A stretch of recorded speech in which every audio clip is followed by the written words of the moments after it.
Yeah, man, people, welcome back, man. Welcome back to another video, the morning time extra. As this is the last video for me for the day, get me. I said pretty much build up, little news surrounding the Honduran national team as well.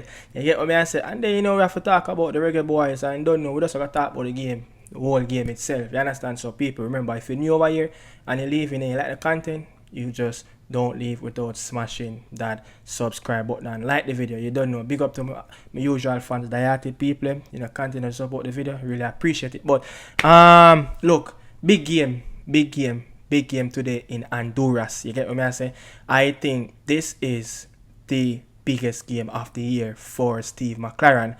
This game will set up on where the Reggae Boys will play in November. What kind of game we're going to play in November coming? You understand? This game going to tell us what type of games is. We're going to play some friendly game, or we're going to play in a quarter final. Yeah, the end of the night will tell us where we will stand. You get what I say? About people, look, just be calm, back the players in. You get what I say? I understand there's a lot of words flying around the team, individual players, people have them favorite and all of that. You get what I say? But relax. It's time to relax, So here what I have to say now, people. Look, let me just say this. May I put in this, yeah?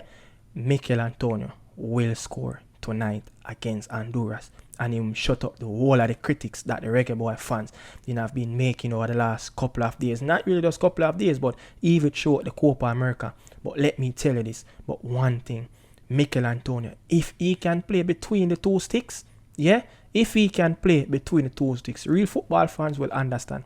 If he play between the two sticks and occupy, Maldonado and Vega in that backline, there's no challenge. If they can surface him well, there's no match in CONCACAF to compete with Mikel Antonio. But guess what? Mikel Antonio must do the right thing. Mikel Antonio, let me tell you this. Before you touch the pitch, go watch one Inzaghi or go watch one Miroslav Klose video. But remember, Mikel Antonio, he still have that quick burst, that quick sprint.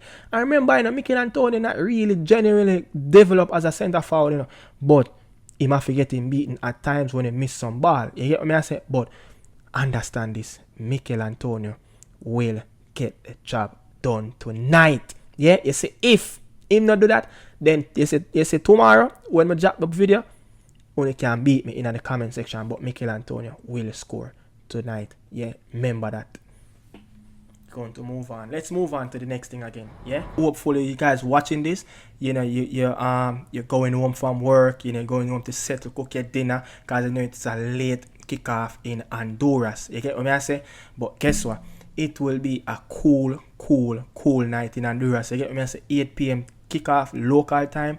It will be a cool night. It's not going to be the regular night in Honduras where it's going to be hot and humid. So it will be a familiar type of atmosphere, in terms of weather. The English player will, play in a nice, chill, cool atmosphere. But it will be warm in the fans. It will be warm in the stadium. I must say, the fans will bring the heat to the pitch, and also the Honduran players will bring the heat to us. You get what I say? But let me get this out of the way. Victor Alfonso Hernandez, the Mexican referee, I heard it will be a full Mexican staff. One thing for the Reggae Boys, come out of the referee ears.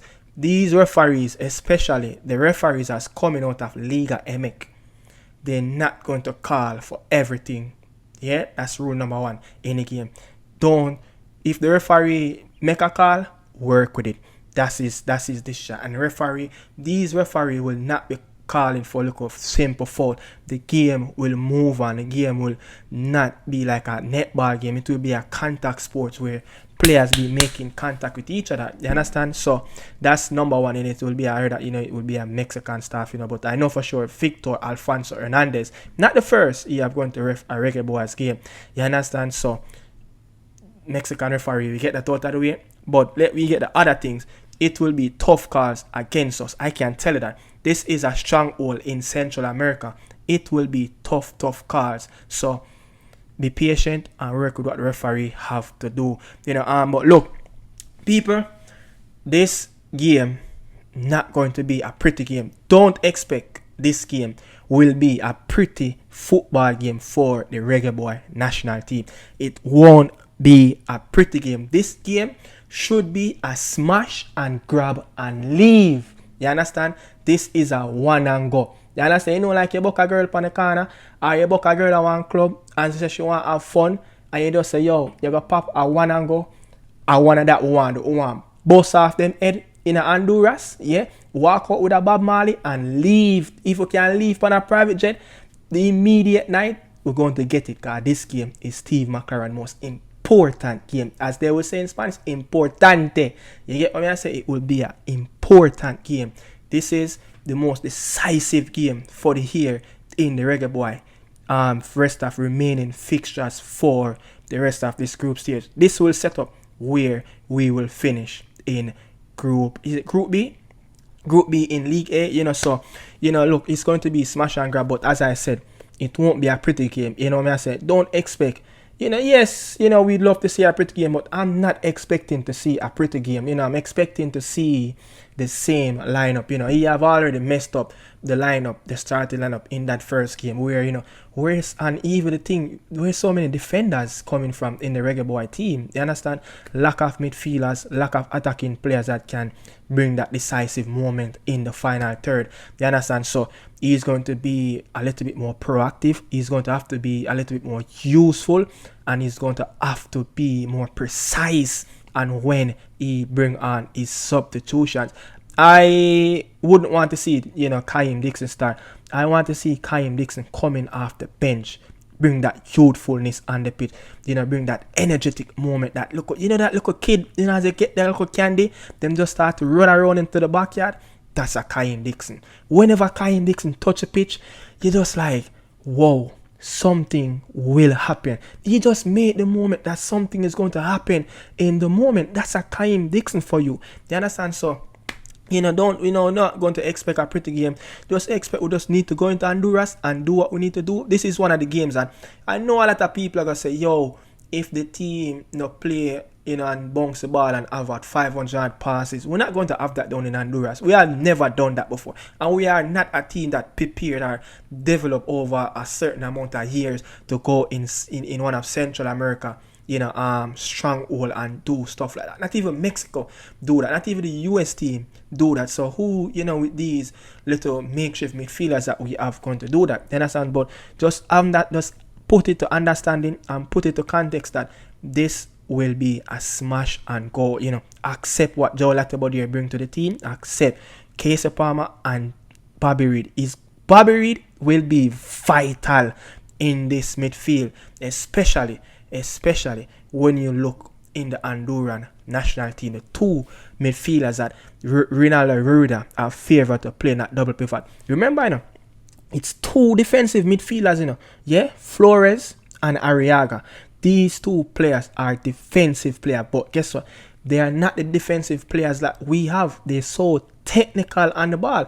If you look at their stats in that game against Trinidad, and not even just Trinidad, whenever they play for the national team, they always tend to have more than 60, 70 touches on the ball with over double digits of balls passing into the final third. As I said in my video earlier this morning, these two players, they are the key. They are the link to how the team build up and progress the ball up front into the attacking final third. So if we can get those players out of the game and get Luis Palma and Edwin Rodriguez on both flank, if we can get those two players are the back line to be forcing the ball long to those two players.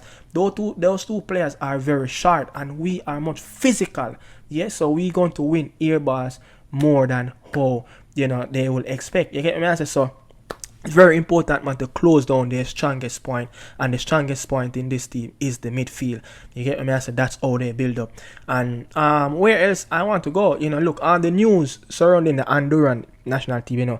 The game. I even said it in my video this morning.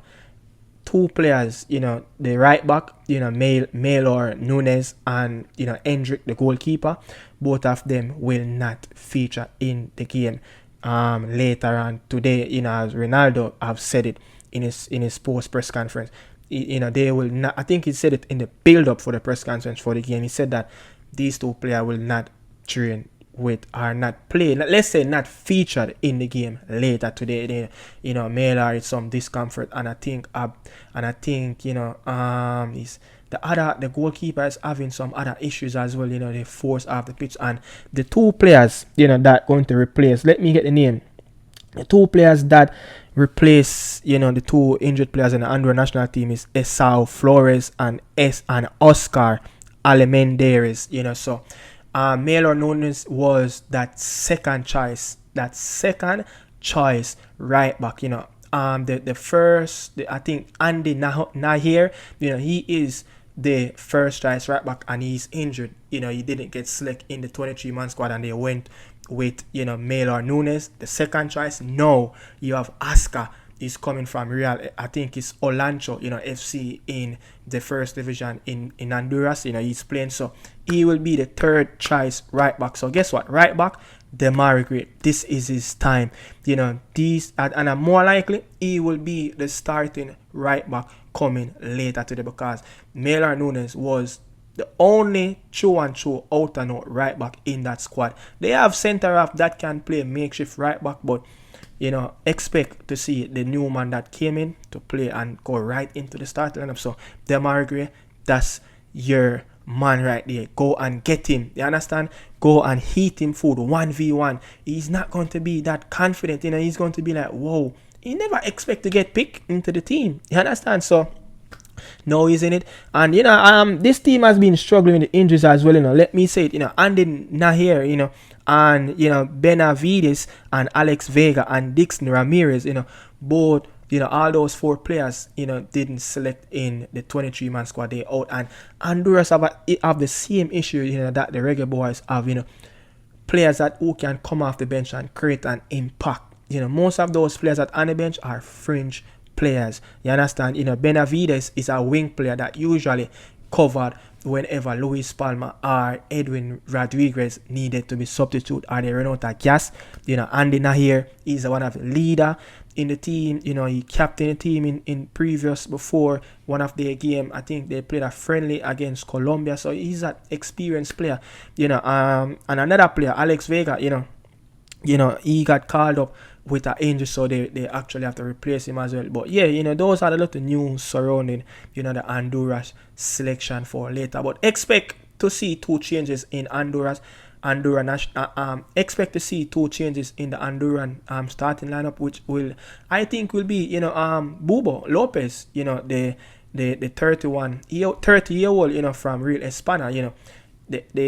Look, Honduras, they have some very good keepers. The three keepers that in their selection are over 30. One of them, the third choice, he played one game, but Bubo Lopez is an experienced goalkeeper. It's just that Hendrick is such a brilliant goalkeeper over the years. He managed to keep his place, and Lopez was the number one for Honduras as well. So one experienced goalkeeper out, another one in. So look, man, it is the time to smash and grab in Honduras. Yeah, it is the time to smash and grab. Come on, reggae boys, I'm out.